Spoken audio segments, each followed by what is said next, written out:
여호수아가 죽은 후에 이스라엘 자손이 여호와께 여쭈어 이르되 우리 가운데 누가 먼저 올라가서 가나안 족속과 싸우리이까. 여호와께서 이르시되 유다가 올라갈지니라. 보라, 내가 이 땅을 그의 손에 넘겨 주어노라 하시니라. 유다가 그의 형제 시므온에게 이르되 내가 제비 뽑아 얻은 땅에 나와 함께 올라가서 가나안 족속과 싸우자. 그리하면 나도 내가 제비 뽑아 얻은 땅에 함께 가리라 하니 이에 시므온이 그와 함께 가니라. 유다가 올라가매 여호와께서 가나안 족속과 브리스 족속을 그들의 손에 넘겨 주시니 그들이 베색에서 10,000명을 죽이고 또 베색에서 아도니 베색을 만나 그와 싸워서 가나안 족속과 브리스 족속을 죽이니 아도니 베색이 도망하는지라. 그를 쫓아가서 잡아 그의 엄지손가락과 엄지발가락을 자르매 아도니 베색이 이르되 옛적에 70명의 왕들이 그들의 엄지손가락과 엄지발가락이 잘리고 내 상 아래에서 먹을 것을 줍더니 하나님이 내가 행한 대로 내게 갚으심이로다 하니라. 무리가 그를 끌고 예루살렘에 이르렀더니 그가 거기서 죽었더라. 유다 자손이 예루살렘을 쳐서 점령하여 칼날로 치고 그 성을 불살랐으며 그 후에 유다 자손이 내려가서 산지와 남방과 평지에 거주하는 가나안 족속과 싸웠고 유다가 또 가서 헤브론에 거주하는 가나안 족속을 쳐서 세세와 아이만과 달메를 죽였더라. 헤브론의 본 이름은 기럇 아르바였더라. 거기서 나아가서 드빌의 주민들을 쳤으니 드빌의 본 이름은 기럇세벨이라. 갈렙이 말하기를 기럇세벨을 쳐서 그것을 점령하는 자에게는 내 딸 악사를 아내로 주리라 하였더니 갈렙의 아우 그나스의 아들인 오니엘이 그것을 점령하였으므로 갈렙이 그의 딸 악사를 그에게 아내로 주었더라. 악사가 출가할 때에 그에게 청하여 자기 아버지에게 밭을 구하자 하고 나귀에서 내림에 갈렙이 묻되 내가 무엇을 원하느냐 하니 이르되 내게 복을 주소서 샘물도 내게 주소서 하며 갈렙이 윗샘과 아랫샘을 그에게 주었더라. 아멘.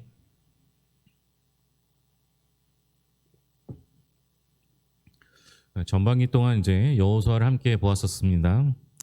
이제 여호수아를 하고 신약으로 넘어오려다가 그 여호수아에서 이어지는 부분이 이제 사사기이기 때문에 가나안 땅에 들어서 어떻게 살았는지를 좀 나눌 필요가 있을 것 같아서 일단은 사사기를 보기로 했습니다. 오늘 제목에 써 있는 아도니 세덱은 그 가나안의 왕이었는데요.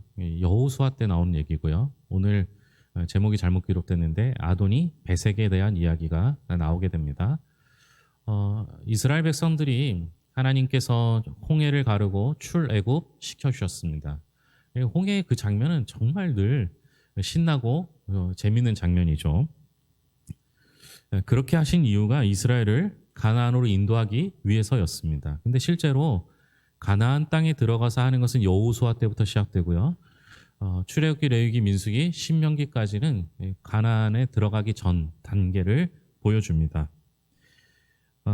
가나안에 들어간 다음에 어떻게 살았는지 보여주는 게 바로 사사기입니다. 이런 점에서 사사기는 하나님의 은혜로 구원 얻은 백성들이 어떻게 살고 있는지를 보여주는 책이 됩니다. 가나안 땅은 어떤 땅입니까? 젖과 꿀이 흐르는 땅이라고 하지 않습니까? 아브라함 때부터 하나님께서 주시기로 약속하신 땅입니다. 그런 땅에 들어갔으면 어떻게 살아야 합니까? 그 가나안 땅에서 주는 젖과 꿀을 누리며 살아야 하겠죠. 그런데 사사기에는 그런 내용이 없습니다. 가나안 땅에 들어갔음에도 불구하고 그 땅에 흐르는 젖과 꿀을 누리는 것이 아니라 오히려 이방의 압제에 시달리게 됩니다. 출애굽 때는요, 이스라엘을 압제하는 나라는 애굽밖에 없었어요. 애굽의 노예로 살았기 때문에 애굽의 압제만 받으면 됐는데요. 사사기에 들어가서 가나안 땅에 들어간 후에는요, 주변 나라가 얼마나 많이 괴롭히는지 모릅니다. 홍해를 건넌 다음에는 모압, 암몬, 블레셋, 메소보다미아, 미디안 등 많은 나라들이 이스라엘을 괴롭힙니다. 차라리 애굽에 있는 게 나을 뻔. 도무지 애굽에서 나온 유익이 없습니다. 그런데요, 이 모습이 오늘 우리와 비슷한 부분이 있어요. 요즘 말로 옮기면 교회에 다니는데도 교회에 다니는 유익이 없습니다. 오히려 교회 다니기 전보다 형편이 더 나빠진 것 같습니다. 들리는 얘기로 교회에 가면 평강도 있고 희락도 있다고 하는데 교회를 다녀도 그런 게 없어 보입니다. 이유가 뭘까요? 사사기를 읽다 보면 그때에 이스라엘이 왕이 없었다라는 말이 자주 나옵니다. 하나님이 이스라엘의 왕입니다. 그런데 왕이 없었다라는 얘기는 하나님을 왕으로 인정하지 않았다라는 말이 됩니다. 사사기는 하나님을 왕으로 인정하지 않고 자기들 마음대로 살아서 어느 만큼 엉망이 되었는지를 보여주는 책입니다. 교회 가면 평강이 있고 희락이 있다고 하는데 자기에게는 그런 것이 없는 이유가 여기에 있죠. 하나님을 주인으로 모시지 않았기 때문입니다. 몸만 교회에 있을 뿐 삶의 원리는 여전히 세속적이죠. 몸이 교회에 있어도 마음이 온통 세상에 있는 채로는 평강이나 희락을 기대할 수 없는 겁니다. 오히려 교회 다니는 게 더 불편해지죠. 전에는 양심의 가책을 받지 않아서 속이라도 편했는데 이제는 조금만 잘못해도 속이 불편합니다. 신자처럼 살지도 못하고 불신자처럼 살지도 못하니 교회에서도 불편하고 세상에서도 불편합니다. 남들 다 받는 은혜 혼자 못 받고 남들 안 받는 스트레스는 혼자 다 받습니다. 교회 다녀도 교회 다니는 유익을 얻지 못하고 가나안 땅에서 살면서도 가나안 땅에서 살아가는 낙을 누리지 못하는 이유가 바로 여기 있는 것이죠. 1절부터 3절까지 말씀 다시 읽겠습니다.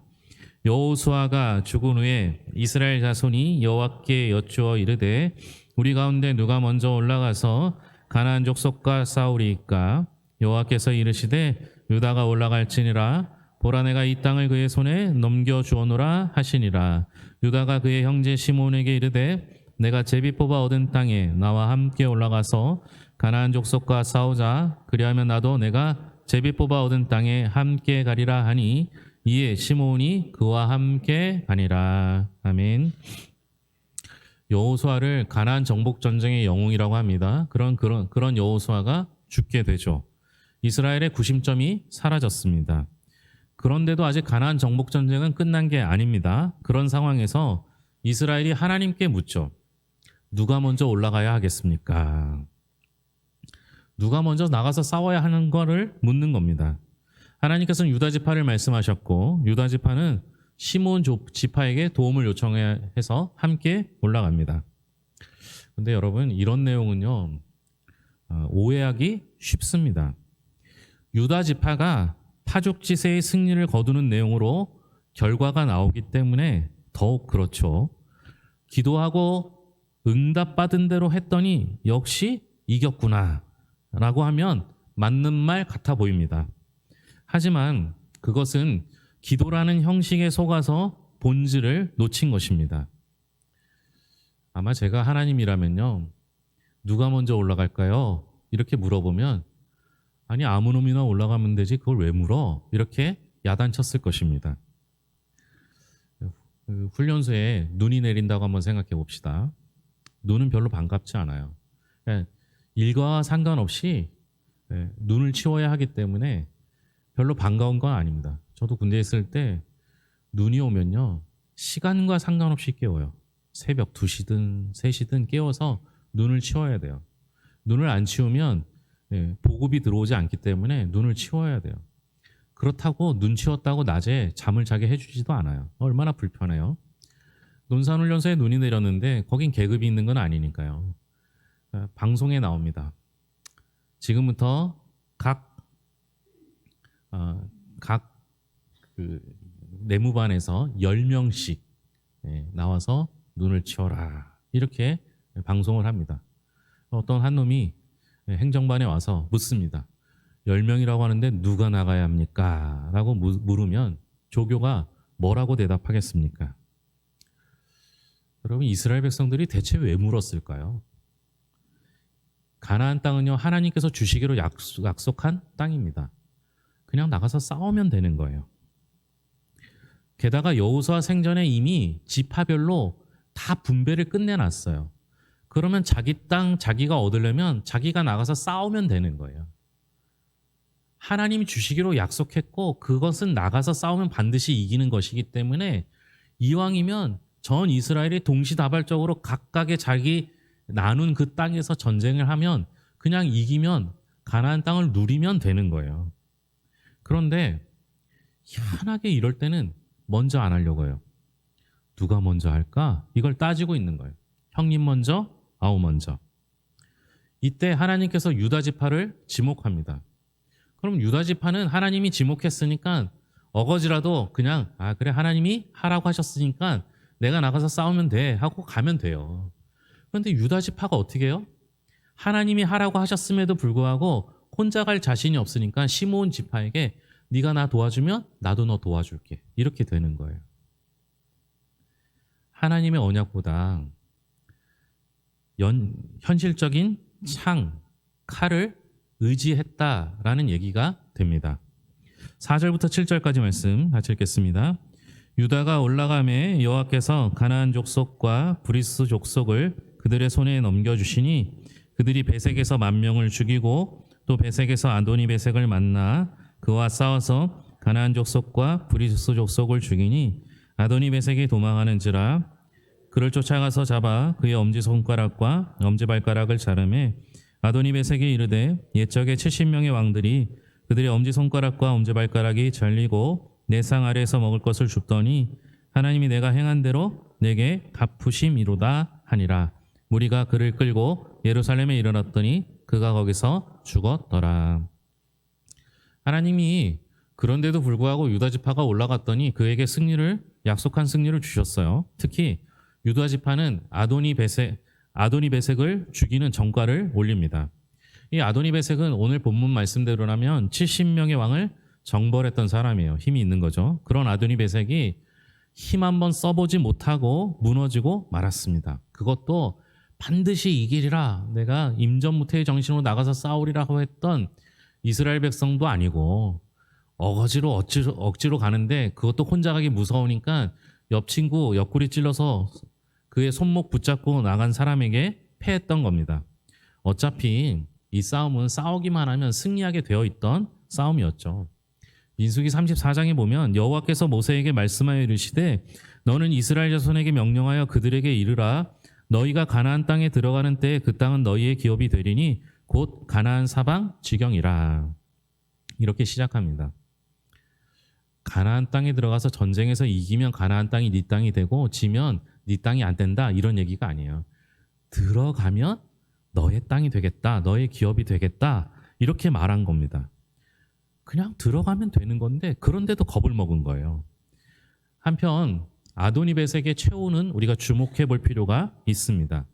아도니 베색의 죽음을 보면 그는 죽음을 원망하거나 항거하지 않고 하나님께서 그동안 내가 행한 대로 내게 갚으셨다라고 받아들이기 때문입니다. 자기가 그런 비참한 최후를 맞이하는 것이 어찌 보면 마땅한 일이다라고 생각한 겁니다. 여러분 하나님을 모르는 사람들의 마지막이 이렇습니다. 평생 하나님을 부인하면서 살다가도 마지막 순간에 이르면 자기에게 임한 지옥 형벌이 자기가 받아 마땅한 죄가심을 인정할 것입니다. 우리는요 지금 죽어도 천국에 갈 사람이에요. 맞죠? 하지만 한 발자국만 나가면 지금도 지옥 갈 사람들이 많습니다. 그들이 지금은 예수를 믿지 않으면 지옥 간다라는 말을 황당하게 여기지만 지금만 그렇습니다. 이 다음에 지옥에 떨어지면 자기들이 무슨 죄를 지었느냐라고 항변하는 것이 아니라 자기가 있어야 할 자리가 그곳이 마땅하다라고 인정합니다. 문제는 우리들이에요. 우리는 불신자들이 죽은 다음에 깨닫는 것을 살아 생전에 깨닫는 사람입니다. 그런데 깨닫기만 합니다. 불신자들은 우매함 때문에 하나님을 삶의 지표로 삼을 기회를 갖지 못하는 데 반해서 우리는 게으름과 욕심 때문에 알고 있는 사실을 삶에 반영시키지 못합니다. 불신자들은 몰라서 그랬으니까 핑계라도 될 게 있는데 우리는 알면서도 안 했으니까 핑계될 여지가 없습니다. 알면서도 그렇게 못 살았기 때문인 것이죠. 요즘 과일이 한참 나올 때잖아요. 근데 요즘에는 과일에 농약을 많이 쳐서 벌레가 없는데 저 어렸을 때만 해도요. 과일에 벌레가 많았습니다. 한 입 베어 물면 벌레가 나오면 얼마나 놀라는지 몰라요. 근데 여러분 과일을 한 입 베어 물었을 때 벌레가 몇 마리가 나오면 가장 기분이 나쁠까요? 일부 때는 정답을 맞히신 분이 있었어요. 반말이에요, 반말. 한 입 베어 물었는데 별내 몇 마리가 꼬물꼬물 거리면 그건 또 놀라는데요. 한번 상상해 보세요. 반말이라면 정말 놀랍지 않습니까? 소스라치지 않습니까? 죄를 보는 우리의 마음이 그래야 합니다. 우리는 이 세상의 부조리와 모순에 대해서도 분노해야 되지만요. 내 자신의 죄에 대해서는 그보다 훨씬 더 분노해야 합니다. 우리는요, 어쩌면 우리 주변에 있는 죄를 바로잡을 책임이 내게 있지 않아요. 그러나 내 속에 있는 죄는 내가 책임져야 합니다. 하나님께서 싫어하시는 죄가 자기에게 있는 것을 깨달을 때마다 마치 과일을 먹다가 벌레 반마리를 본 것처럼 소스라치게 놀라야 합니다. 자기 안에 있는 아도니베섹과 일체의 타협을 거부하고 철저히 몰아내는 것이 우리 모두에게 주신 신앙의 싸움입니다. 12절부터 15절까지 읽겠습니다. 갈렙이 말하기를 기라세벨을 쳐서 그것을 점령하는 자에게는 내 딸 악사를 아내로 주리라 하였더니 갈렙의 아우 그나스의 아들인 온니엘이 그것을 점령하였으므로 갈렙이 그의 딸 악사를 그에게 아내로 주었더라. 악사가 출가할 때에 그에게 청하여 자기 아버지에게 밭을 구하자 하고 나귀에서 내림에 갈렙이 묻되 내가 무엇을 원하느냐 하니 이르되 내게 복을 주소서 아버지께서 나를 남방으로 보내시니 샘물도 내게 주소서 하매 갈렙이 윗샘과 아랫샘을 그에게 주었더라. 유다 지파의 전공에는 온니엘을 빼놓을 수는 없어요. 갈렙이 기라세벨을 점령할 때 자기 딸 악사를 주기로 하고 그 일에 온니엘이 그 일을 했던 겁니다. 뭐 윗셈 아랫셈 준 건 나중에 또 얘기할 기회가 있을지 모르겠지만 일반적으로 성경에서는 한 사람을 소개할 때 그의 지역명과 이름을 붙이거나 부모, 아버지의 이름을 붙이거나 이렇게 합니다. 예를 들면 나사렛 예수, 지명하고 이름을 붙였죠. 아리마대 요셉, 디셋 사람 엘리야, 이게 지명을 붙인 경우예요. 다른 경우는 이제 부모의 이름을 붙이죠. 이새의 아들 다윗, 눈의 아들 여호수아, 요한의 아들 시몬, 이렇게 붙입니다. 이게 정상적이에요. 근데 오늘은 좀 독특하죠. 온니엘의 이름을 어떻게 붙입니까? 예? 예? 갈렙의 아우 그나스의 아들, 이렇게 붙여요.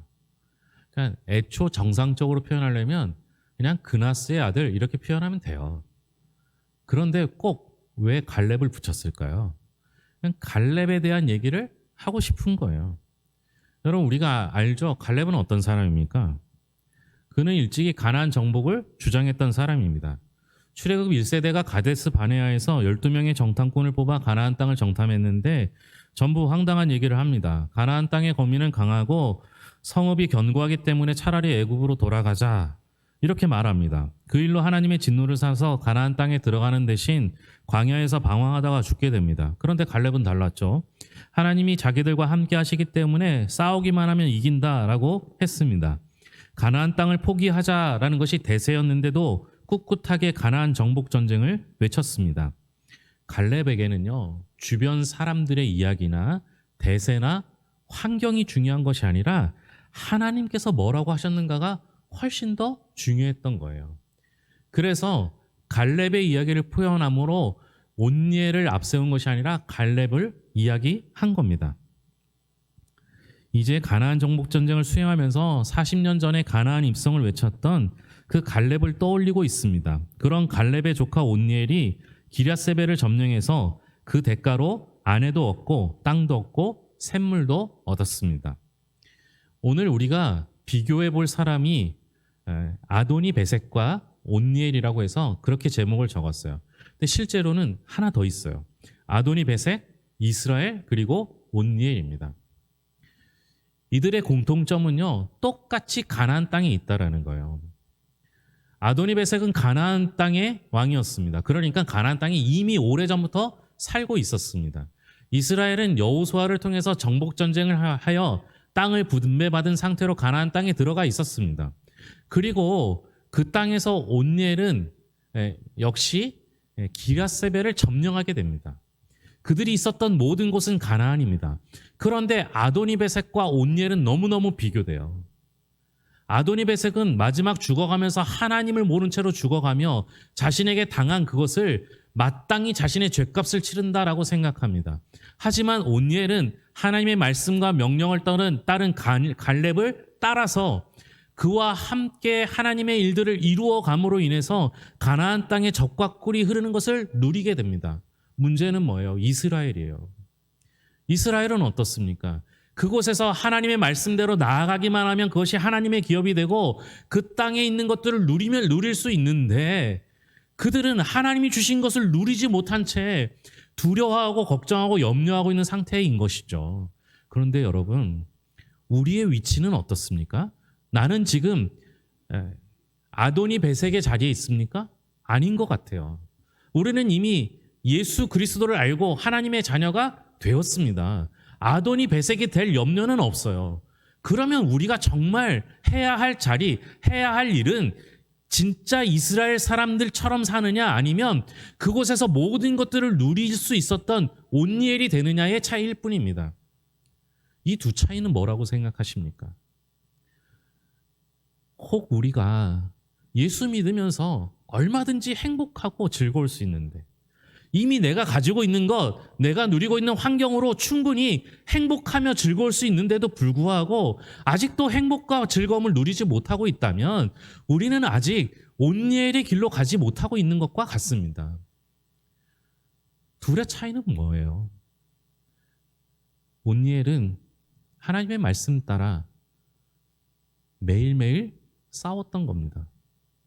우리의 신앙은 이래요. 우리의 신앙은요, 그냥 저절로 얻어지는 게 아니에요. 젖과 꿀이 흐르는 가나안 땅에 들어가니까 모든 것들이 내게 허용된 것이 아니라는 거예요. 그곳에서 말씀대로 살고자, 말씀대로 행하고자 하나님 말씀대로 나가서 싸워야 비로소 얻을 수 있는 것들이라는 것이죠. 사랑하는 성도 여러분, 하루만 죄에 노출돼 있어도요, 우리는 즐거움을 누리지 못해요. 운동선수든 악기 연주자든 하루를 연습 안 하면 자기가 알고요. 이틀을 연습 안 하면 옆에가 알고요. 3일을 연습을 안 하면요, 온 사람들이 다 안 되잖아요. 하루만 죄에 노출돼도, 하루만 하나님의 말씀으로 영적인 싸움을 하지 않는다 하면 우리는 가난이 있어도 젖과 꿀은 누리지 못하고 사는 거예요. 사랑하는 성도 여러분, 오늘도 젖과 꿀이 흐르는 그 하나님이 주신 충분한 풍성함을 누리고 살고 싶으십니까? 매일매일 신앙의 경주를 해야 합니다. 매일매일 싸워 이겨야 합니다. 온 맘 다해 주님을 섬길 때 우리에게 주신 모든 것들을 풍성히 누리게 될 줄로 믿습니다. 기도하겠습니다. 하나님 감사합니다. 그저 들어가기만 하면 풍성함을 누릴 줄 알았는데 가나안 땅에서 삶이 훨씬 더 중요합니다. 가나안 땅에서의 싸움이 훨씬 더 중요합니다. 예수 믿으면 다 잘 될 줄 알았는데 예수 믿은 후회가 훨씬 더 중요합니다. 예수 믿고 예수님을 우리의 주인으로 모시고 주님 뜻대로 살게 하여 주시옵소서. 한눈 팔지 않게 하시고 온전히 주 바라보게 하시며 주님의 능력 가운데 함께 하여 주시옵소서. 오늘도 주의 은혜를 구하는 이들이 있습니다. 아파서, 힘들어서, 피곤해서, 지쳐서, 하나님 아버지 부족해서 하나님께 은혜를 구하는 자, 모른 채 하지 마시고 채워주시되 넘치도록 채워주시고 회복시켜 주시되 이전보다 강건케 하여 주시옵소서. 함께 하시라 하나님께 감사드리며 모든 것을 예수님의 이름으로 기도합니다. 아멘.